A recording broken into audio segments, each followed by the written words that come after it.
Hey friends, welcome to this very special reading, Soulmate in the Mirror. This is a very popular reading that I used to channel a lot, I'd say a year ago, and I stopped for some reason, I don't know why. And the lovely Kathy, suggested that I start recording them again. So here it is. You ask and I listen. So this reading is all about you. It's not about another person. It's not about pulling in things. We are reflecting on us in the present moment. What are the messages that wants to come through? And I believe that if you clicked on this video, there could be a message here for you. So let's dive right into this message, this reading. What is the general theme, general energy? Okay, we have the Justice card. Oh, I love that. Justice card is a card that I keep going back to learn more about. I don't know why. I feel like, and that might not be everyone's case, but this is such a mysterious card.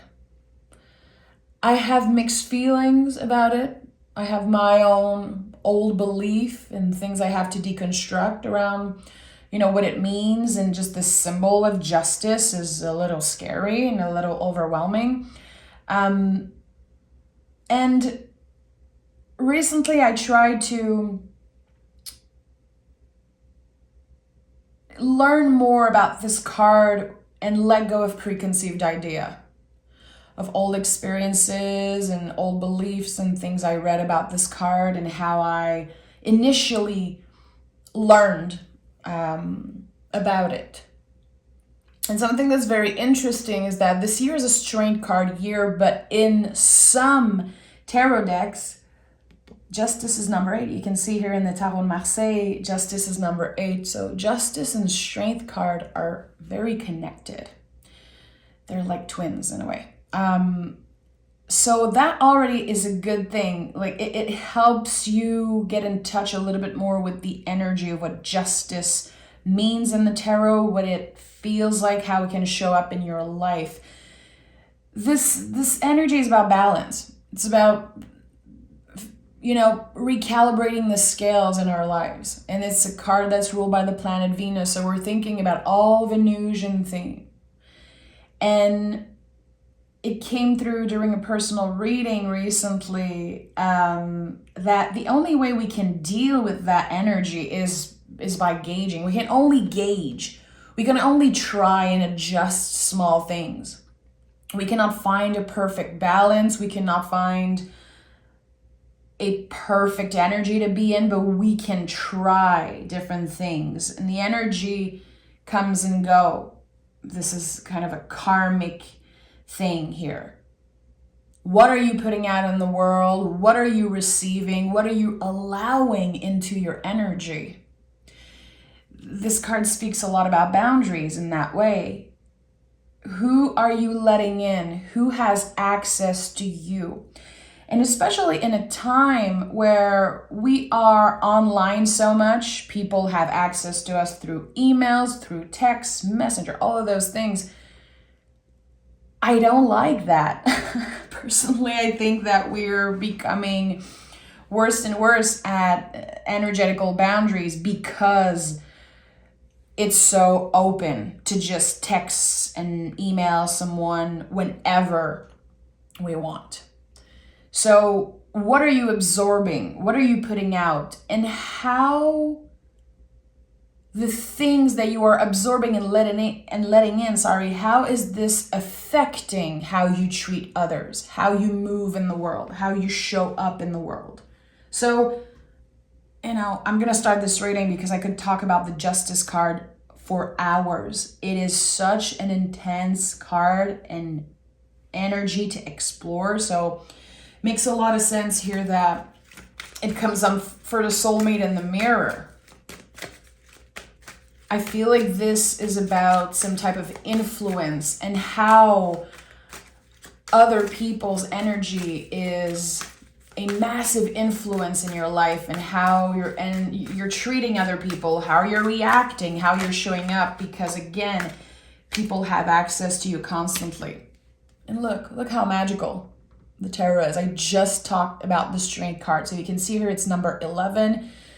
I would have to go on and on about why in different tarot decks there are differences. It's connected to astrology, it's connected to how the tarot was created first, and how with the Hermetic tarot some things switched. But let's honor that for a second. Again, how the Strength card is wanting to come through with justice. This idea of the infinity loop and that constant exchange of energy. Again, who has access to you?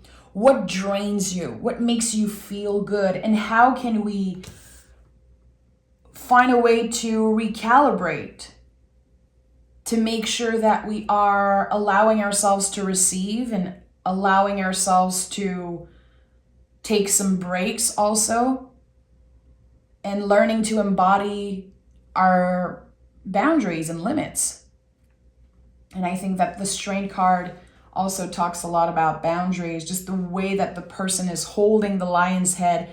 There's a lot of questions I want to ask, It's like, okay, is this forceful? Is this about taming the animal or inner beast? The inner strength, inner fire. There's just so much mystery to those two cards.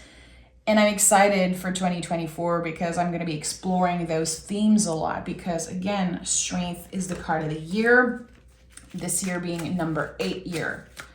So Strength card, in my experience, it's really about the things that you don't like about yourself, the things that you're uncomfortable with.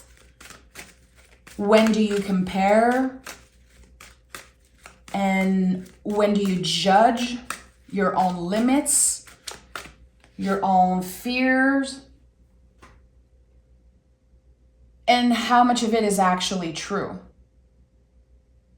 And how much of it is a reflection of the things that you heard about yourself, or the seed of doubts that people planted in your mind? Again, we want to recalibrate all of this.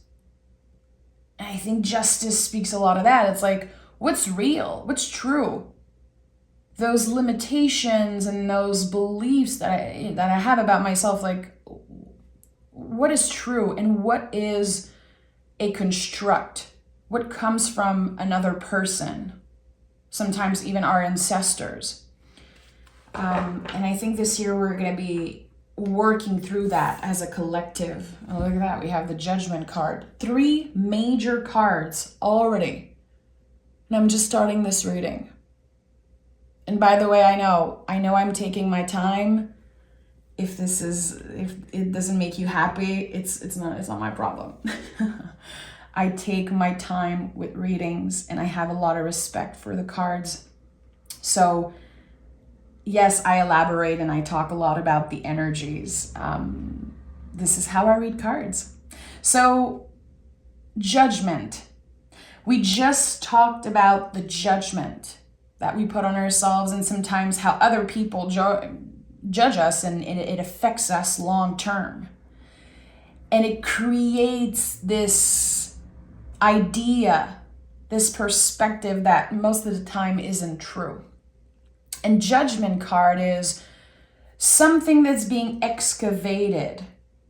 It's very connected to the Tower energy in the tarot. Something is being excavated, some type of truth. Could also be a memory. Could be that you're finding out something about your past, finding out something about yourself, really, that's been hidden and locked away. Some type of secret that's being revealed. It's coming up to the surface, and instead of ignoring it or attacking or responding with anger and with fear, you're able to analyze, you're able to be logic about this, and your willingness to explore this very tender subject, this very secretive energy, I think your willingness to do that is connected to the Strength card. Not everyone is ready to dig into the past. Not everyone is ready to face the truth, and the Justice card expresses that beautifully. And that's okay. You're not better than this other person because they're not ready to dig deep. They're not ready to share their truth. They're not ready to be honest with themselves and other people. I think that it's important to respect other people's timing when it comes to healing. And also to make our own idea. Like, I'm not here to tell you how to heal. I'm not here to tell you what to do. How a soul journey looks or feels like. It's not my job to tell you that, and I would never do that. This is something you have to explore yourself. And that's why I love reflecting with the tarot, and I love asking questions instead of telling people what they should do. Because it's not my job. And it's not your job to tell other people how to heal, how to move in the world. So let's ask more questions. With the Judgment card, I think that whatever is being excavated, whatever is coming up to the surface, it's happening because of curiosity. Like healthy curiosity. Like, I want to know more. I want to know myself better. And I think there's always room to explore. There's always room for growth. And the day you're acting and moving in the world like you know it all and you've seen it all, I think this is, in my heart, it feels like a failure. The people that act like they don't have anything to learn. Teachers and gurus and people that pretend that they are the end all be all, that they know it all, that they never fail, that they don't have any regrets. I think that this is very toxic, and I want to stay very far away from that. I prefer surrounding myself with people who are flawed, who are curious, and who are constantly learning, even if they are teachers, even if they are masters or very spiritual people. And the Moon card is a great reflection of that. Also, the fact that it's coming up after the Judgment card, it's so interesting. The secrets that are coming up, or this thing that you're exploring about yourself, I think it goes way back. Could be connected to your ancestors, to your caretakers, the people that were there before you. It's like you're figuring out so much stuff about yourself, and you're realizing it's not my fault. It's not just me. I might be making the wrong decisions sometimes. I might be making mistakes, effing up, as all humans do.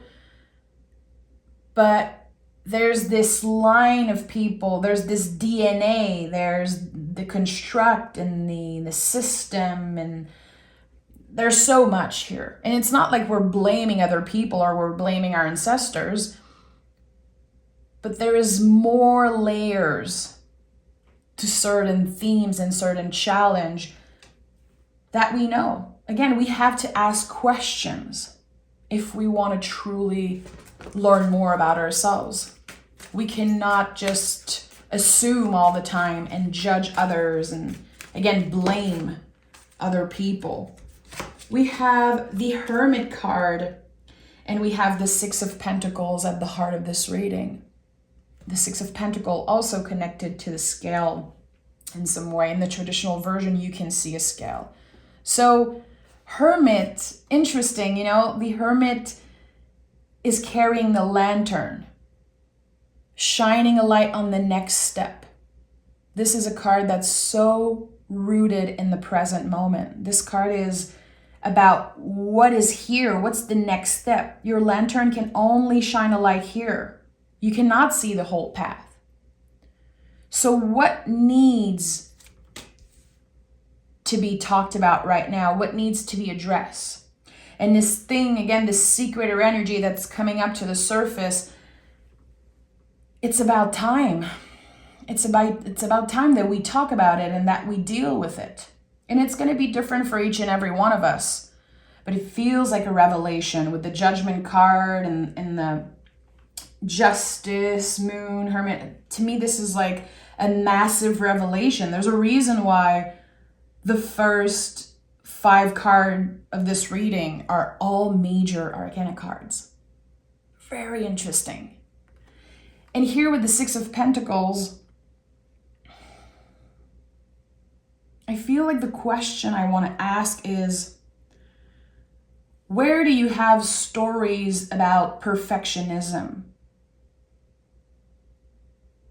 Do you have stories about perfectionism, about always wanting to do the right thing? And again, I'm going back to the idea of the scale. If we always do the right thing, is the scale really adjusted? Is it really balanced? And I don't think so.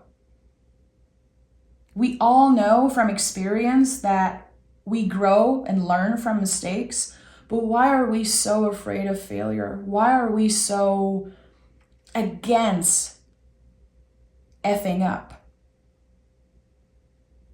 And how come we're so easy on judging other people? It's so easy to judge someone who's making a mistake.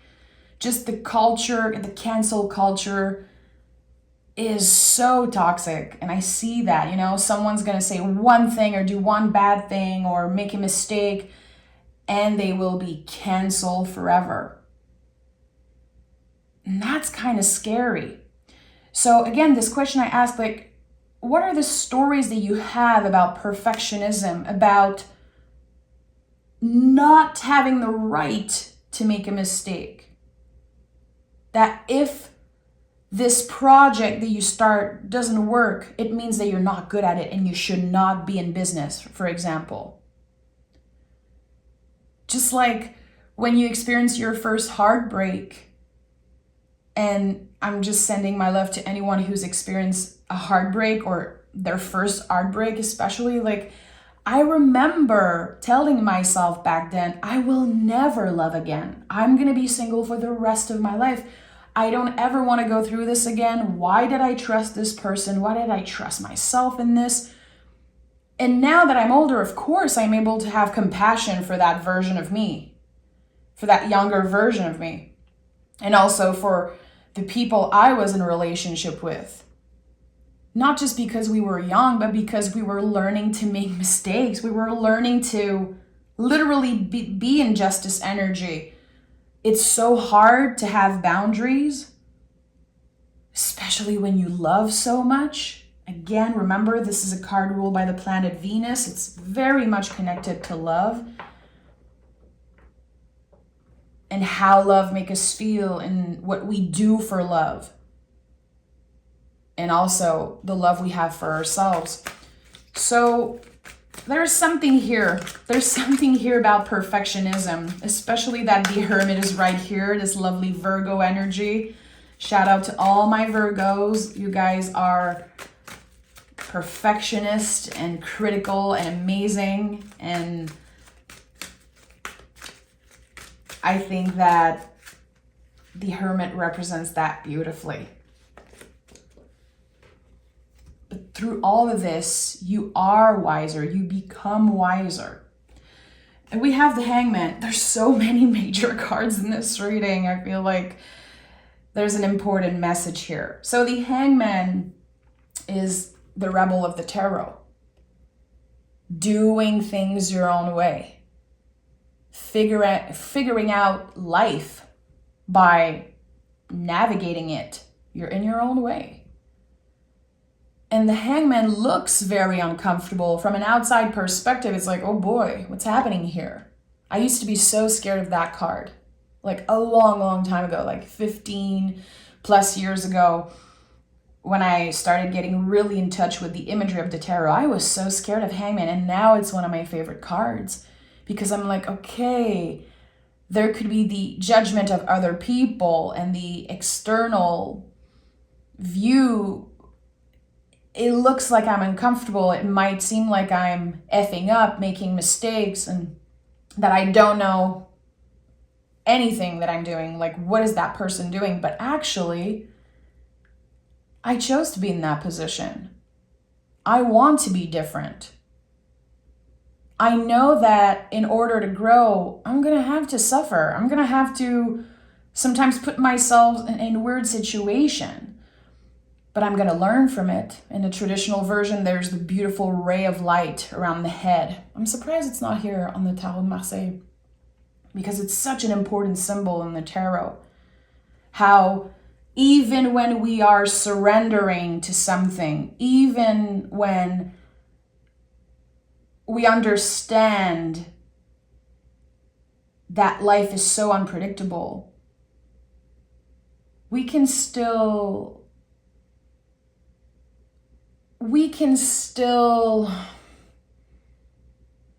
have a little control.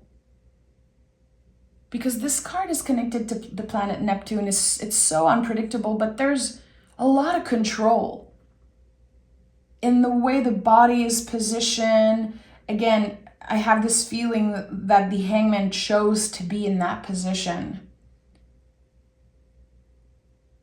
I chose the difficult path. I chose something that was unconventional, but it works for me, is what I'm getting here. Also, Hangman, a lot of the times there's something about words. Poetry could also be songwriting. Also, anything that's connected to visual art, videography, and things like that. Getting inspired by movies and music and poetry and art all comes up with the Hangman. And I think that when it comes to art and movies, no one has the right, in my opinion, to say, that's a bad movie, that's an ugly painting, that's not good, that's a bad song. The spectrum and the diversity is so important. And that's what the Hangman is for me. You cannot look at a painting and say, that's disgusting, that's bad. You can say, I don't like it, it's not my taste. But there's something here again about being some type of rebel at heart, seeing the beauty and the ugliness and getting inspired by all sorts of things. Tell me more. Okay, 9 of Pentacles. 9 of Pentacles, another Virgo energy. Again, so this idea of perfectionism, I think that there could be an inner conflict here.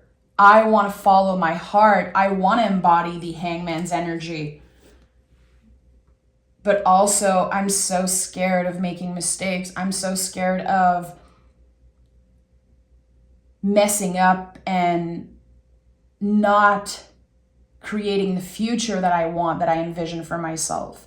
Because 9 of Pentacles is a lot about maturity and how when you get to that mature place, you can make decisions considering your future self. I've talked about that recently. I've been journaling a lot about the word maturity for some reason, and 9 of Pentacles was my card for that. So where are we stuck here? Because I'm feeling like we have 9 here. To me, there's something that feels stuck. Is why am I not able to be complete with that energy? Why am I always going back to this fear of not being perfect, this fear of not doing the right thing? Why is it so hard? What is blocking us, really? That is my question. What is blocking us?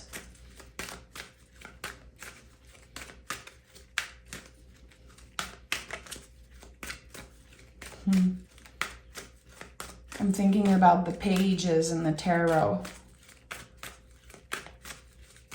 It's like, can you acknowledge the places where you're still in an apprentice?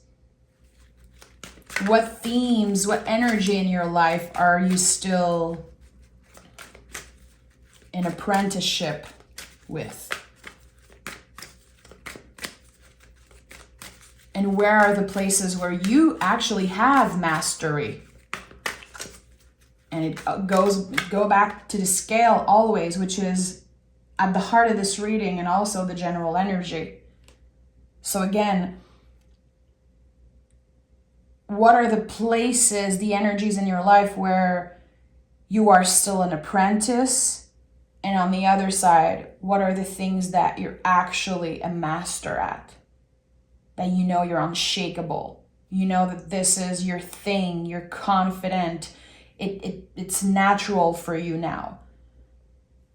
And when you go back to the middle and you think about that, like the road to get to the mastery, it takes so much failure. It takes so much adjusting, engaging.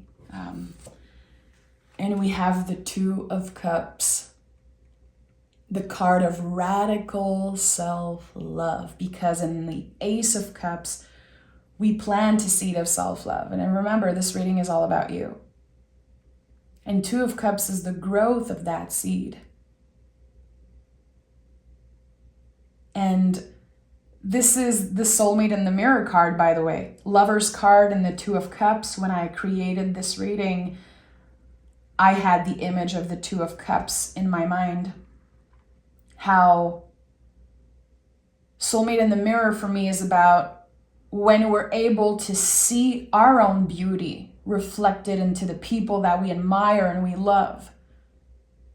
Why do we love other people so much? Why do we compare, and why do we get like infatuated with celebrities and all those things? It's because we can see something reflected. We can see parts of ourselves reflected in those people, and that's why we can love them so much. And I think that the moment we realize that we're not so different from these people, that it doesn't help anyone to put other people on pedestals. That again, there's this mirror here.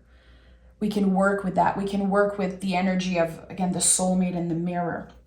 So Two of Cups, the growth of the seed of love. Again, when we gauge and when we adjust, and we're working with our own rhythm and learning to navigate the seasons, and we're starting to show ourselves compassion. Like, okay, I'm realizing that every winter, for example, I'm feeling a little weird. I'm unmotivated.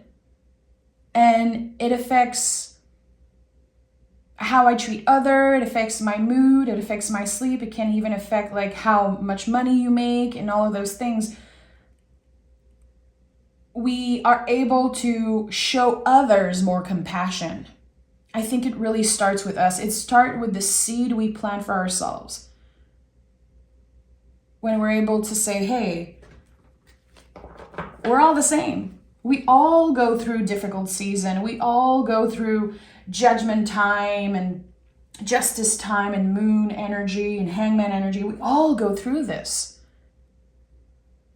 in different periods, in different ways. So again, when that seed grows, it shines through and it impacts all your relationship, and it impacts how you move in the world and how sometimes you are perceived.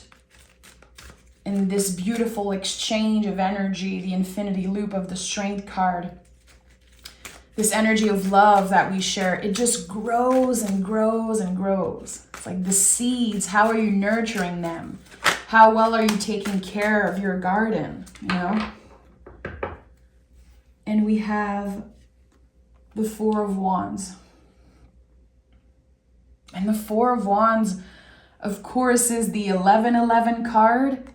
So I just want to say, next time you see the number 1111 on the clock or wherever you see it, there's two things that comes up for me around this number right now. And there's the confirmation that we're all one. It's a good reminder that we're all connected. It's a good reminder to think about the fact that if you're pissed at someone, if you're fighting with someone, if you are not communicating with someone you love right now, that we're all going through things. We're all grieving. We're all in the same boat, really. Especially since 2020, we've been through so much. And some parts of the world are going through things that we cannot even begin to imagine because it's so horrific. So 11/11 to me is like a moment to ground and say, okay, we're all the same. I'm sending compassion to everyone. I'm sending love to everyone and also to myself. It's like a good helper to remember that. And also, there's something about the channel. Because when I think about 11/11, I think about the middle. There's two portals here and there's the middle of 11/11. And that's you. That's the channel. So when I see 11/11, I know I'm channeling something. I know that I have to be attentive and look around. I have to be aware of the signs and the messages. What is the next thing you're going to hear on the radio, on the TV? What is the next word or color you're going to see, object? And there could be some important message there. And again, remembering that we're all connected with the 11/11. Okay, let's take another tarot deck and see what wants to come through. Okay, yeah, Two of Cups. So there's definitely more that wants to come through for the Two of Cups because it's here 2 times. Learn through experiences. It's what's coming up for me. I don't know, usually I don't associate this type of message with the Two of Cups. Learning through experiences. So a challenge that could be coming up, what I'm getting intuitively is that it's hard to not judge everyone from preconceived ideas. And as I said earlier, you know, when you experience your first heartbreak and then you're like, ugh, and we sometimes bring into other relationship this preconceived idea. How can we learn from those experiences, those heartbreaks, those challenges, but still not bring this energy into everything else and give other people a chance? And that's very hard. I think that it is such a big act of love and compassion, not just for others, but for yourself also, to say, you know what, I'm choosing to trust in this moment. And there's 33 on the timer as I'm saying that. So that's important. I choose to trust in this moment. And that is such an act of radical self-love, radical love, because it's so hard to trust new people. I'm sure that some of you have a very hard time letting people in, trusting. Amazing. I love that. I honor you. I bow down to you in this moment. But for most of people, especially highly intuitive people, highly sensitive people, the ones of us who experience trauma and things like that, I really feel like it's hard to fully trust, to fully start something new, enter a new relationship, start a new friendship or connection and saying, I fully trust. This is a brand new energy and I don't have any preconceived idea. I'm not bringing in fear and rage and anxiety from the past. So there's something here, and I feel like this is this whole year, the strength year, this year of love, really. Love is the word of the year. And it's it feels so cheesy every time I say it, but the more I step into the energy and the more I do readings for myself and others, I'm like, wow, it's really the year of love. Because when we lose everything, when everything's over, it's the only thing that's going to be here still. When the material's not here and when we lose all sense of security, love is going to be the only freaking thing. So why not work on cultivating it now? So how do you cultivate love in your life? What does it look like? And again, I think it's all coming back to recalibrating the scales and giving ourselves the opportunity to learn from past mistakes, to learn from experience, and to let go of this idea of perfection. You will never be the perfect partner. You'll never be this perfect body and face and all of this. Never. It does not exist. It's an illusion.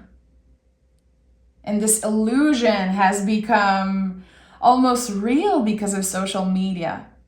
We compare ourselves constantly, and the Hierophant is here. It makes so much sense. The Hierophant is very connected to comparing. It's a Venus card. It's the first time in the major arcana where you can see other people. It's a lot about influence. Are you aware of your influence? Are you aware of the power that you hold?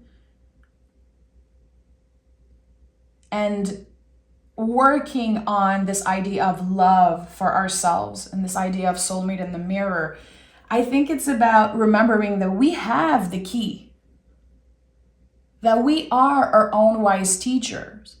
We are all intuitive beings. And this is a message that came through yesterday and the day before, and I think it will come up almost in every reading because it's so important. And as a tarot reader who has a large audience, I think it's my responsibility to say it constantly. The things I say, it shouldn't be your end-all be-all. It can be an inspiration. It can be a tool in your toolbox. But you have the answers. You know yourself better than anyone else. And that's important, to not follow some type of rule because someone said, well, that's how I live my life. That's what I eat. That's how I sleep. That's how I move my body. But that person is so different than you. So we can only gauge, we can only adjust and try new things in order to find what's right for us, in order to find not only our truth, but a way of living that's aligned with our values and that's aligned with who we are, our DNA, like our core. And I think the Hierophant speaks a lot of that. It's also number 5. Hierophant is very uncomfortable. The traditional imagery of this card is the Pope. And it's like, okay, what do we do with that? What do we do with this image of a male in a position of authority and connected to religion and old beliefs? Like, what do we do with that? And it's the channel. The Hierophant is the closest to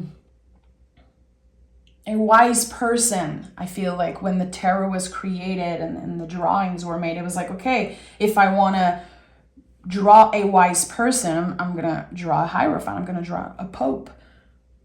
But in the times that we live in, I don't think it's beneficial for anyone to put someone on a pedestal and say, okay, that person is the truth. They say the truth. If they have success, if they are so wise and everything, I should be following what they say. And then we completely lost sense of who we truly are. So really, we're working on coming back home to ourselves. Coming back home to ourselves. Okay, let's pick. Ooh, what do we have here? Daydream. Your dreams aren't too big. Keep your options open. Visualize, hope, and receive. So again, what are the limits? Not just the limits of, again, the rules and society and all of those things, but the limits of your mind. And if you could have anything that you want right now, anything, no dreams are too big, what would it be? And honestly, I'm going to be so real with you guys. I don't know. I think I'm going to need time to explore that question and journal, because I don't know. My life is far from perfect. I make mistakes all the time. I am the opposite of perfection, trust me, but I'm having a hard time manifesting things and figuring out what I want because I'm so focused on the present moment.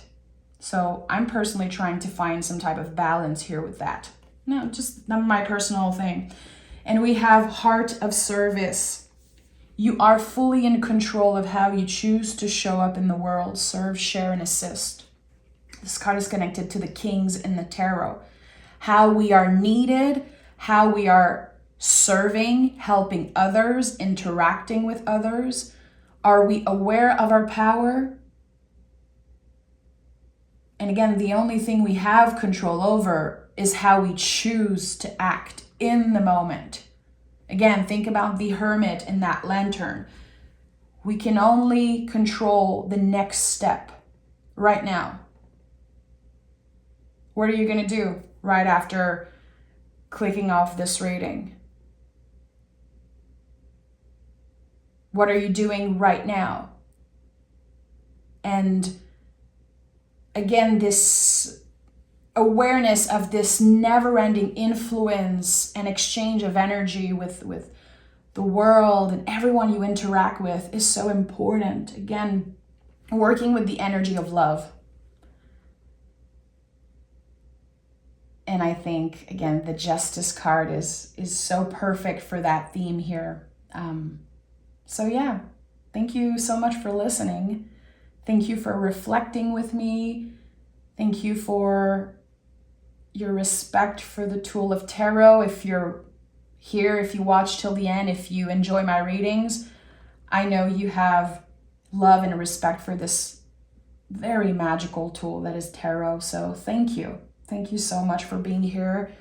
And make sure to like, make sure to subscribe, make sure to let me know if you want more of those readings. And I'll talk to you guys very soon.